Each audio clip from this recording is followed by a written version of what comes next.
Video ಮಾಡಿ ಕರ್ಕೊಂಡು ಹೋಗ್ರಿ. ನೀವು ಹೋಗ್ರಿ, ನೀವು ಹೋಗ್ರಿ, ಮಾಡ್ತಿದ್ದೀನಿ, ಅದನ್ನು ಮಾಡಿ, ಮಾಡ್ತಿದ್ದೀನಿ, ಕರ್ಕೊಂಡು ಹೋಗ್ರಿ.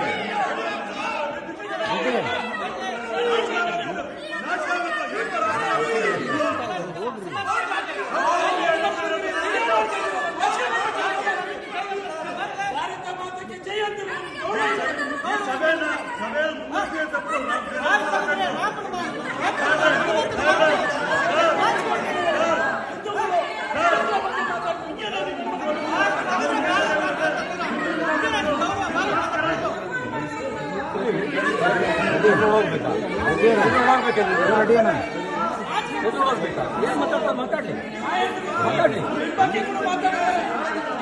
ನಾನು ಸದನಕ್ಕೆ ಕೊಡ್ತಿದ್ದೀನಿ. ಮಾತಾಡಿ, ಏನೇನು ಮಾತಾಡ್ತೀರಿ ಮಾತಾಡಿ, ಮಾತಾಡಿ, ಏನು ಮಾತಾಡ್ತೀರಿ ಮಾತಾಡಿ. ಆಯ್ತು, ಏನು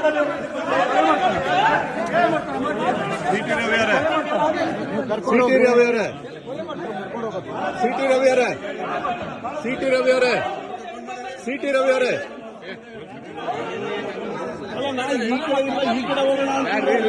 ಈ ಕಡೆ ಹೋಗೋಣ ಅಂದ್ರೆ ಅವ್ರು ಬೇಡ ಅಂತೀರವ್ರು. ಸಭಾಪತಿ ಹೋಗ್ಲಿ, ಸೆಕ್ಯೂರಿಟಿ ತಗೋತೀನಿ ಅಂತ ಹೋಗ್ರಪ್ಪ ಈ ಕಡೆ.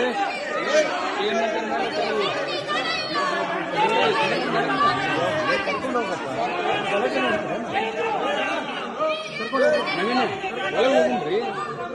ಹೋಗ್ರಿ, ಹೋಗ್ರಿ, ಕರ್ಕೊಂಡು ಹೋಗ್ರಿ.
Amounts to criminal offence.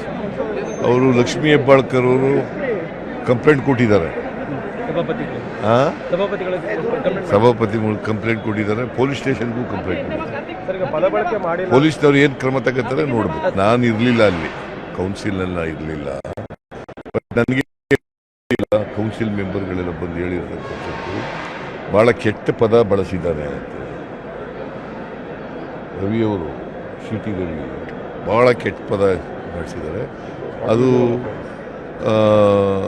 Criminal offence ಆಗುತ್ತದೆ. ಅದರಿಂದ ಭಾಳ ನೊಂದ್ಕೊಂಡಿದ್ದಾರೆ ನಮ್ಮ ಲಕ್ಷ್ಮೀ ಹೆಬ್ಬಾಳ್ಕರ್ ಅವರು, ಮಂತ್ರಿ ಭಾಳ ನೊಂದ್ಕೊಂಡು ಅವ್ರ ಮೇಲೆ ಒಂದು ರೀತಿ it is A sexual harassment ಇದ್ದಾಗೆ, ಸೆಕ್ಷುವಲ್ ಹರಾಸ್ಮೆಂಟ್. ಅದಕ್ಕೆ ಕಂಪ್ಲೇಂಟ್ ಕೊಟ್ಟಿರ್ಬೋದು ಅಂತ ಅಂದ್ಕೊಂಡಿದ್ದೀನಿ. ಕೊಟ್ಟಿದ್ದಾರೆ, ಅದ್ರ ಪೊಲೀಸ್ನವರು ಕ್ರಿಮಿನಲ್ ಆಕ್ಷನ್ ಮಾಡ್ತಾರೆ. ಅದನ್ನು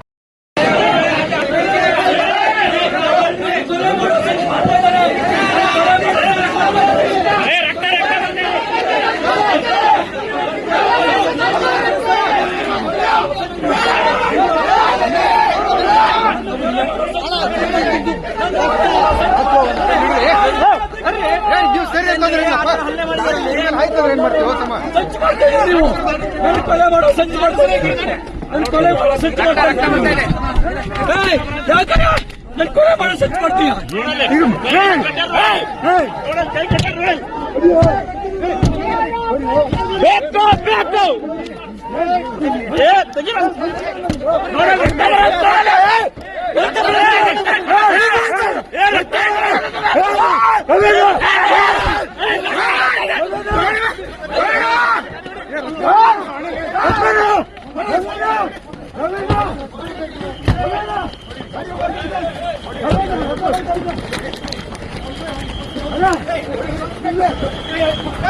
ರಕ್ತ ಬರ್ತಾ ಇದೆ, ಬಿಡಬೇಡ.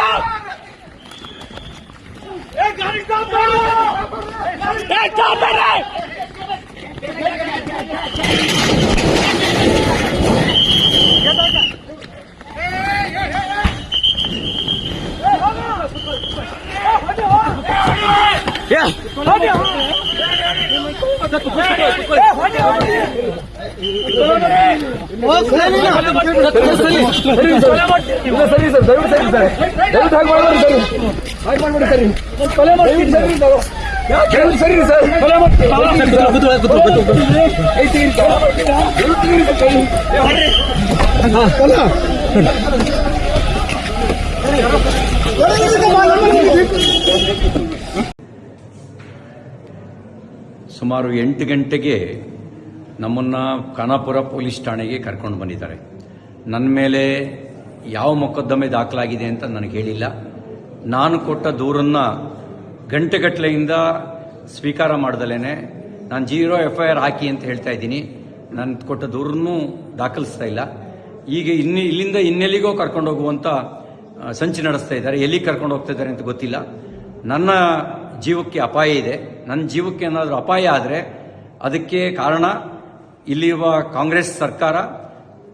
ಅವ್ರ ಜವಾಬ್ದಾರಿ ಹೊತ್ಕೋಬೇಕಾಗತ್ತೆ. ನನ್ನ ವಿರುದ್ಧ ಸುಳ್ಳು ಸುದ್ದಿ ಹಬ್ಬಿಸಿ ಸುಳ್ಳು ಕಂಪ್ಲೇಂಟ್ ಕೊಟ್ಟು ನನ್ನನ್ನು ಕೊಲೆ ಮಾಡ್ತಕ್ಕಂಥ ಸಂಚು ನಡೆಸಿದ್ದಾರೆ. ಇದಕ್ಕೆ ಸಂಬಂಧಪಟ್ಟಂತೆ ನಾನು ಸಭಾಪತಿಗಳಿಗೂ ಈಗಾಗಲೇ ದೂರು ಕೊಟ್ಟಿದ್ದೀನಿ. ಹತ್ತತ್ರ 3:45 ಗಂಟೆ ಆಯಿತು. ನಾನು ಪೊಲೀಸ್ ಠಾಣೆಗೆ ಬಂದು ಏನು ದೂರಿದೆ ಅಂತಲೂ ಹೇಳಿಲ್ಲ, ನಮಗೆ ಏನು ಬೇಕು ಅಂತಲೂ ಕೇಳಿಲ್ಲ. ಹೀನಾಯವಾಗಿ ನಡೆಸ್ಕೊಳ್ಳೋ ಕೆಲಸ ಮಾಡ್ತಾ ಇದ್ದಾರೆ. ಮತ್ತು ಇಲ್ಲಿಂದ ಎಲ್ಲಿಗೆ ಕರ್ಕೊಂಡು ಹೋಗ್ತಾರೆ ಅನ್ನೋದು ಕೂಡ ನನಗೆ ಸ್ಪಷ್ಟತೆ ಇಲ್ಲ.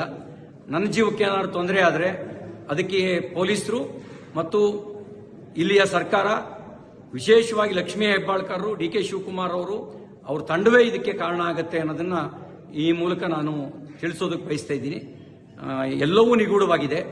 ಯಾವುದೋ ಕ್ರಿಮಿನಲ್ಗಳನ್ನು ನಡೆಸ್ಕೊಳ್ಳೋ ರೀತಿಯಲ್ಲಿ ನಡೆಸ್ಕೊಳ್ತಾ ಇದ್ದಾರೆ. ಅವರು ನಡೆಸ್ಕೊಳ್ತಿರೋ ರೀತಿ ಅನುಮಾನ ಹುಟ್ಟಿಸ್ತಾ ಇದೆ. ಪ್ರತಿಯೊಂದು ನಡೆಯೂ ಕೂಡ ಅನುಮಾನಾಸ್ಪದವಾಗಿದೆ ಅವರು ನಡ್ಕೊಳ್ತಿರ್ತಕ್ಕಂಥ ರೀತಿ. ನಾನೊಬ್ಬ ಜನಪ್ರತಿನಿಧಿಯಾಗಿ ಮಂತ್ರಿಯಾಗಿ ಕೆಲಸ ಮಾಡಿದವನು. ನಾನು ಕೊಟ್ಟ ದೂರಿಗೆ 0 FIR ರಿಜಿಸ್ಟರ್ ಮಾಡಿ ಅಂತ ಹೇಳಿದ್ರೆ ಮೀನಾಮೇಷ ಎಣಿಸ್ತಾ ಇದ್ದಾರೆ. ಇದೆಲ್ಲವೂ ಅವರು ತುರ್ತು ಪರಿಸ್ಥಿತಿಯ ಕಾಲಘಟ್ಟದಲ್ಲಿ ನಡ್ಕೊಳ್ಳೋ ರೀತಿಯಲ್ಲಿ ನಡ್ಕೊಳ್ತಾ ಇದ್ದಾರೆ. ಜೈ ಹಿಂದ್. ನನ್ನನ್ನು ಇಲ್ಲಿಗೆ ಯಾಕೆ ಕರ್ಕೊಂಡ್ಬಂದ್ರಿ? ನೀವು ನನ್ನನ್ನು ಇಲ್ಲಿಗೆ ಯಾಕೆ ಕರ್ಕೊಂಡ್ಬಂದ್ರಿ? ನಿಮ್ಮ ಉದ್ದೇಶ ಏನಿದೆ? ನನ್ನ ಮರ್ಡರ್ ಮಾಡಕ್ಕೆ, ನನ್ನ ಮರ್ಡರ್ ಮಾಡಕ್ಕೆ ನೀವು ಉದ್ದೇಶ ಮಾಡಿರೋದು, ನನ್ನನ್ನು ಮರ್ಡರ್ ಮಾಡಕ್ಕೆ ಮಾಡಿದ್ದೀರಿ. ಇಲ್ಲ ಅಂದ್ರೆ ಯಾಕೆ ಸುತ್ತಿಸ್ತಾ ಇದ್ದೀರಿ? 11 ಗಂಟೆಯಿಂದ ನೀವು ಖಾನಾಪುರದಿಂದ ಎಲ್ಲ ಸುತ್ತಿಸ್ಕೊಂಡ್ ಬಂದ್ರಿ. ನೀವು ಯಾಕೆ ಸುತ್ತಿಸ್ತಾ ಇದ್ದೀರಿ ನನ್ನನ್ನ? ನನಗೆ ಇಂಜುರಿ ಆದ್ಮೇಲೆ 3 ಗಂಟೆ ಮೇಲೆ ನೀವು